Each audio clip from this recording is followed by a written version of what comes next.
Görüp kalsaç Can hazır. Ha? Az görüp kalsaç. Kaçamaz da maçlarda.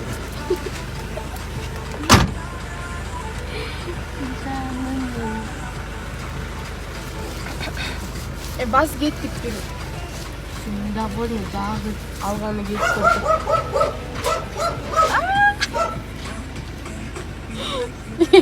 Can. Kaçtı.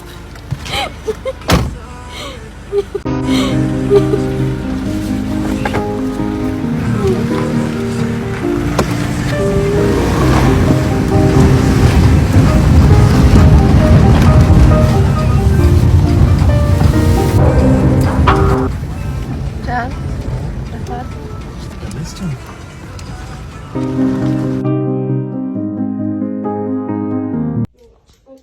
Ne oldu? Çıkmayın. Simpartı. Niye çıkmadın? Bu çıksaydı. Hey! Karmasa. Oy. Geçer. Tamam.